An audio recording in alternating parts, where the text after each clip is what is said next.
And welcome back to Black Renaissance. Please join me in welcoming John William Templeton. He's a historian who's here to talk to us about the Freedom Trail, African American history overall. We've had you on the show a couple of times, and every time it's fascinating to hear about Black history in California, in the Bay Area in particular. And you've really been the curator of the Freedom Trail here. I don't know that many people know that there's such a rich African American history in San Francisco in particular, and you've been slowly adding more markers to that Freedom Trail. Yes, we actually mapped 900 sites around the state on a 700-day trip. There are about 6,000 sites that we know about, and I spoke to a group of realtists about the fact that they probably are aware of many more sites. I visited a house with Dr. Amos Brown where W.B. Du Bois stayed when he gave a speech at Third Baptist on February 14, 1958. So we're just beginning to scratch the surface. There's so much to know and so much to learn along the way. How many different spots do you have here in San Francisco, and what's the next step as far as sort of establishing this Freedom Trail? 400 sites in San Francisco. 400. And once again, that's just scratching the surface. What we want families to do is to really look at what's inside their house. We recently had Espinola Jackson pass. She was president of the California Welfare Rights Organization in 1968. So, you know, there's decades of stuff in her house. And when these people pass, they have all kinds of artifacts and material. And one of the characteristics of African American history is that it's typically not covered in the mass media.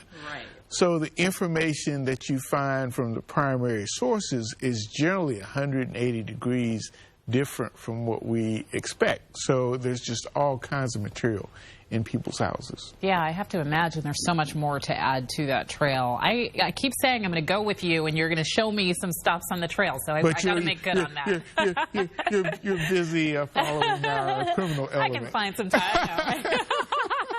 What can I say? It's news, right? That's right. But so not only are you working on curating this Freedom Trail, but you've also been working on getting some Black history books in public and private schools, particularly around California, with your nonprofit group Reunion, correct? Yes. Okay, talk to me about those books in particular. I just caught a glimpse of them on your website. They look fascinating, beautifully put together. Thank you. As your earlier guest alluded, it makes a real difference for African American students to see what people have accomplished in the past in so many different areas.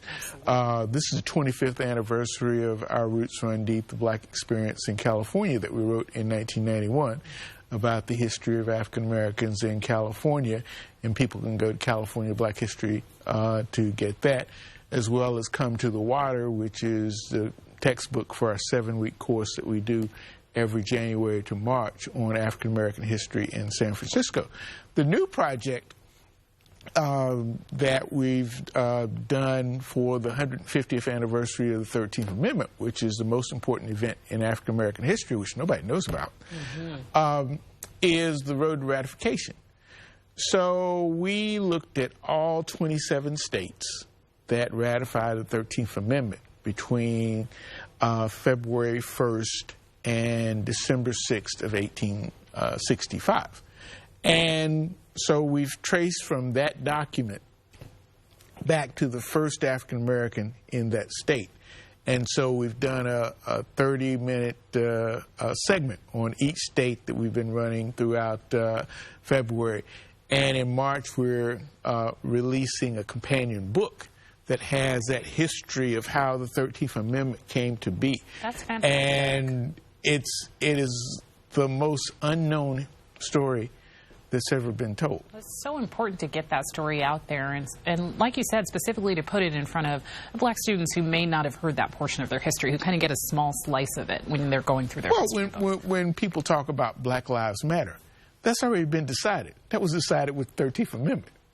You know, but people don't know about it. Right. No, that's absolutely true. Yeah. Well, I see you mentioned that you know, the 13th Amendment, or that Georgia was the first state. Well, Georgia was the 27th state. Oh, it was the 27th. So when Georgia ratified it, it went into effect, and so Georgia actually helped ratify. So Georgia, South Carolina, Alabama, and North Carolina. So people don't understand that the 13th Amendment was actually approved by the former Confederate states. Exactly. And I feel like every time you're here, I learn something new. So there's my latest factoid to keep in mind. Thank you so much, John William Templeton. For more information about the Freedom Trail, you can go ahead and log on to reunionnetwork.info. That's reunionnetwork.info. We'll be back with more Black Renaissance right after this.